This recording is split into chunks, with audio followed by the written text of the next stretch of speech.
Hi students, how are you? This is Dr. Vogel with you. This is Introduction to Management and Organizational Behavior. And the reason there, we haven't actually talked about this, but why is the course named Introduction to Management Organizational Behavior? Well, because to understand how humans behave in an organization, you have to talk about the basics of management. Um, and if you remember, we talked about the roles of people in an institution.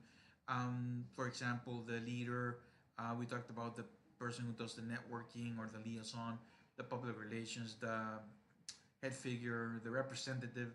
Okay, but there are skills. And this is really important that you remember. I'm not going to make it necessarily a PowerPoint or anything like that. I just want to communicate with you and in front of you, make you see wherever I get it, stuff that I need you to remember and understand. This is not the latest information in the market, and I will give you the latest.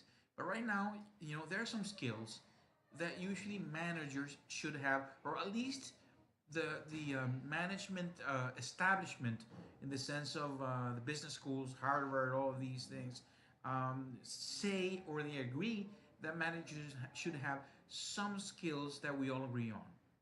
Okay, and that they're desirable. And I will be a little bit controversial with this because I'm always like that. You know me now by now. But for example, management skills, technical skills.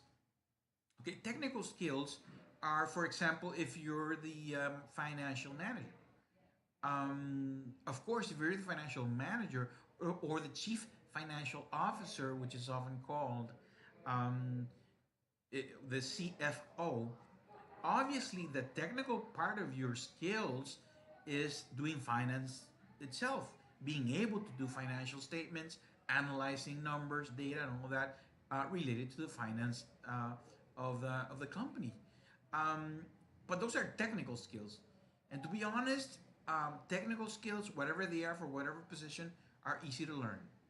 I know you may not agree with me, but they're easy to learn as in comparison to other skills that are even more important than technical skills, um, and they're a little bit more difficult to get, but there are ways of getting them. Just for example, if I'm going to hire an accountant, guys, here in Nicaragua, I can choose from 10,000 accountants.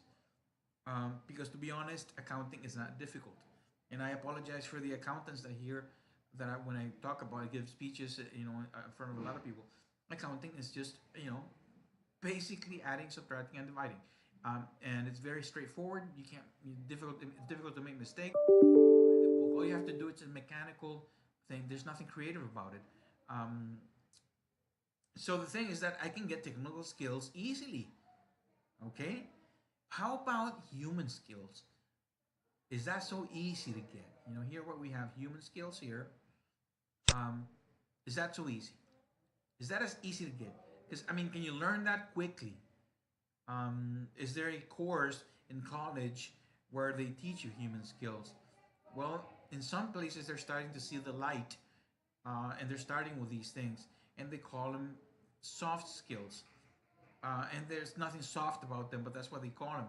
But basically, for example, empathy, being able to feel what other people feel, being able, that mass murderers, one of the things that makes them do what they do is the fact that they cannot feel the other person's pain or they don't have the ability to put themselves in the shoes of the other person, meaning they cannot understand or feel the pain of others, be able to sympathize and empathize with other people. So human skills are very important. And I don't understand really why they're called human skills, because all the skills are human in us as opposed to technical skills, like there's something. But anyway, um, relationships. Um, some people are like very good at technical stuff, but they cannot relate. And is that so bad? Well, let me tell you. Okay, people will tell you that this is another misconception, and I want you to be clear of misconceptions. People will tell you that if you have technical skills and you're like an introvert, then and you're lacking human skills, you're not going to be successful. That's not true either. Okay, and I will remind you, and you have to show me that you're gonna see or at least browse through information in this book called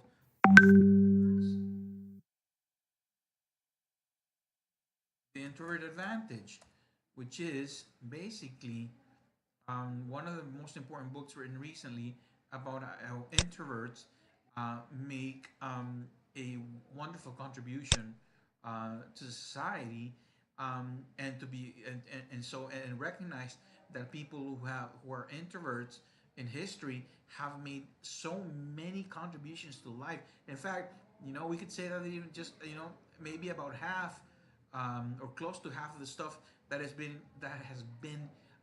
contributed by people, by introvert people, well, it's out there as a result of them being introverts. Well, why? Because being an introvert, it naturally makes you look inward, so you can reflect a little better, you analyze a little more. So yeah, I mean, think about all the people that make that write software. That they write code. They have some, and a lot of people call them geeks, like with a disrespectful tone, but these people actually are responsible for a lot of the stuff that we are enjoying in the internet, enjoying in web applications and all of that. So we are definitely benefiting from introvert people. So if you ever get a chance to read, and if you're an introvert, this is like a must read for you. Okay, so we need to understand that we cannot disregard or the fact that if you have a difficulty in human skills, like socializing, doesn't mean you're not going to be successful. But ideally, both, having both is important. Okay. And now conceptual skills. Conceptual skills are different than technical skills because these are a little bit more difficult in the sense that you need to understand concepts.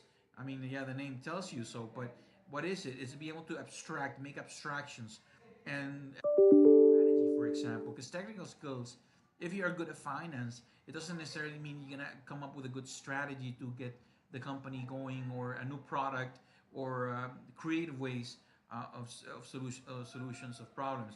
Okay, so all these types of skills are important. Conceptuals, I would say all of them.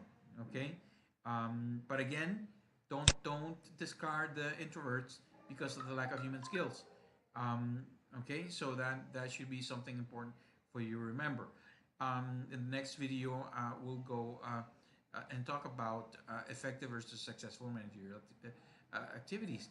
They're not the same thing. Okay, although they sound similar, they're not. So I'm going to stop right now, but we're going to have another video in a minute.